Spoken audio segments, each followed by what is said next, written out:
Hello, Paperback Writer here. Today I'm going to do something that most booktubers do, where they talk about a book that just made them endlessly pissed off, and apparently because anger is better for view clicks because we live in a society that thrives on negativity and bad vibes and bad emotions. So I guess I have to play along so the YouTube gods will favor me and my videos will get views. So today I'm going to be talking about one of the, I'm not going to say worst books I've ever read. I'll say most disappointing book I've ever read. Really, okay, the book title is Frameshift by Robert Sawyer. Frameshift is a book about a scientist who, by the way, I read this book like 3 years ago. I'm just kind of recounting it, so some details maybe not aligned, but this is just what I remember about the book. And I do remember a lot about this book. This book fucking made an impact on me. I've never been more disappointed by a book. Let me just crack a beer open as I usually do when I make these videos. So, Frameshift is a science fiction novel, and it is about a scientist and his wife. And the scientist has a 50-50 chance of inheriting Hutchinson's disease from his father. Huntington's disease, which the they do the scene pretty early. You find out pretty early that he did in fact inherit the disease. And I'll give the book credit. That was a heartbreaking scene because he's literally at a microscope looking at the telomeres or whatever on his cell, and if there's 22 or more telomeres, he has it. So he's counting them, and it was pretty thrilling. Like 19, 20, 21. Fuck! And it was, I'll give him that. That was probably the best scene of the book. Anyway, scientist finds out he has Huntington's disease, but he's got some years left. He's like, well, I can make it to like 50 before like it starts getting really bad. So we can still have a life together, something of a life together, and they're deeply in love and they're a great couple and it's all, I mean, it's there's a dark cloud, but you gotta live for the moment. Live in the now. Anyway, so these two they're in love and they decide to have a kid together. But unfortunately, because Huntington's is a dominant gene, he has a 50-50 chance of passing it on to his kid, and they don't want to do that. It is possible to screen for the gene while the baby is an embryo and then just abort it to just prevent having a child with Huntington's. But they can't do that because Catholicism and the book needs to happen. Now, this scientist, Pierre, I believe, Pierre, he works at a university with this older German scientist, and they're really good friends. He's like his mentor. He's great, and they're looking for a sperm donor. They're like, okay, let's just use a sperm donor, and it'll be his kid, but I'll love it like my own. It'll all be great. And German scientist says, hey, I'll fucking do it. Yeah, tell you what, you do it with me, and I'll pay for the in vitro. It'll all be great. I'll do it all myself. It'll be fine. And they're like, you know what? He's a brilliant German scientist. That'd be some great DNA to have in our kid. Yeah, let's do it. All right, German scientist, you got it. Pump my wife full of your baby batter. They don't say it like that, but yeah. They don't go the all natural route. Don't worry, we're not getting like weird erotica dark here. This German scientist, he's had an interesting project he's been working on. A recently discovered, very in good condition fossil of a Neanderthal female.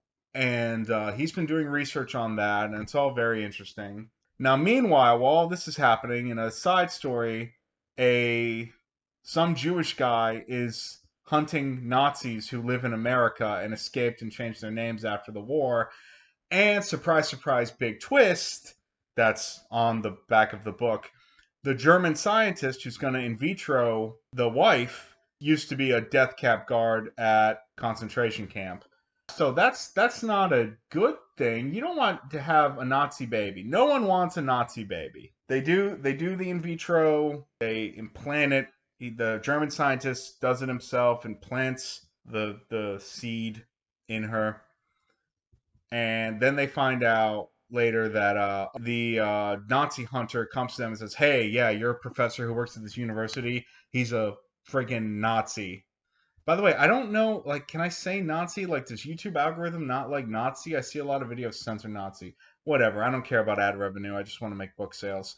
Buy my book. That said, we interrupt this program for our sponsorship. My debut novel, The Depraved Covenant, is available in ebook, paperback, and hardback. Follow the link in the description below or go to dimestorepublishing.com.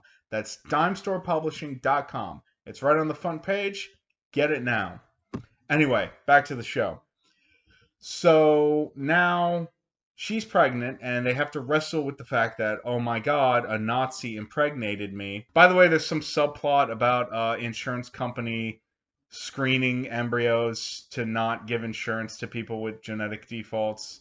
I don't remember anything about that story, so I'm not going to get into it. Anyway, here's where the story goes completely crazy. After having a long discussion about, like, well, our child's father may be a Nazi, but a big thing we're trying to go for in the themes of this book are nature versus nurture. We'll give this Nazi baby a loving home and raise him right, and it's gonna work out. It's gonna be great. And they won't grow up to be a Nazi. Okay, so here's what I thought. When I read the back of this book and heard the plot, what I had thought was, oh my god, he's gonna put a clone of Hitler into this woman. I mean, I can't believe I'm saying this, but I was really disappointed the scientist didn't try to clone Hitler. That sounds so bad, but when I tell you what he did instead, you'll understand. They have the baby, and it's a girl, so automatically not a clone of Hitler. So, that's good that you didn't give birth to a clone of Hitler, which is what I had expected was going to happen. But something's off about this baby. It doesn't quite. She looks a little. I don't know how to say this without being offensive. Looks a little derpy. Big forehead, beady eyes. Something doesn't look right about this baby. Oh, and by the way, I mentioned this as an afterthought because the book treats this like an afterthought. The wife has a frameshift mutation in her DNA, which is a real thing, and that's where the title of the book comes from.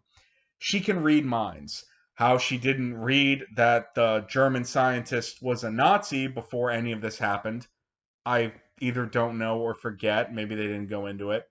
But anyway, she can read minds. And this is just treated as like, oh, that's neat. This isn't like a mind breaking, like, oh my god, you're a psychic. This is the biggest thing that's ever happened in the course of human history. They just treat it like, oh, that's interesting. You can read minds. Wow, that's crazy. And they meet up with the Nazi hunter, and the Nazi hunter says, okay, use your mind reading power to find out if this guy is the Nazi I'm looking for. And she does, and he is. They catch him, get arrested. There was like a chase scene, blah, blah, blah. Anyway, okay, so back to the baby, which is the crazy part of the story. Here's what happened. The German scientist did not use his semen to impregnate the wife. What he had done was take a sample of DNA from that Neanderthal skeleton he's been studying, put that in the egg, and put that in the wife. So the baby they had was a Neanderthal baby. Yeah, then I don't remember much from the book. But yeah, so the reason I want to talk about this book is I want to talk about the issue of expectation. When I read the back of this book, I thought I was going to get an explanation of what happens if a woman finds out she has baby Hitler inside of her. And I wanted to see the moral ramifications of such a pressing hot button issue be explored. And I didn't get that. That's why I didn't like this book. And really, I hate read this book. I read it in one day. So you know what? I got to give him credit. You got me to read an entire book in one day. So I'll give you credit there. I think the lesson we can learn here is that you can't make expectations of your audience and then not deliver, because then they won't like it and they'll leave you 1 star on Amazon, and then you'll die alone and penniless. And but apparently this guy's like he's got a stable career last time I heard. So yeah. By the way, what was with well, I still can't get over the wife being able to read people's minds and that not being a huge deal. My debut novel, The Depraved Covenant, is available now on ebook, paperback, and hardcover. Detective Hank Tavares and his brother, an out of work journalist Scott, have found themselves hunting a brutal serial killer that may have connection to a group of Halloween role playing vampire wannabes, and also possibly a cult of predators that have existed for millennia. With the help of the genius Dr. Eleanor Lauterbach, the Tavares brothers seek to put an end to the most terrifying serial killer in North Carolina history and try to uncover the potentially biblical secrets behind the killer's demonic motivations.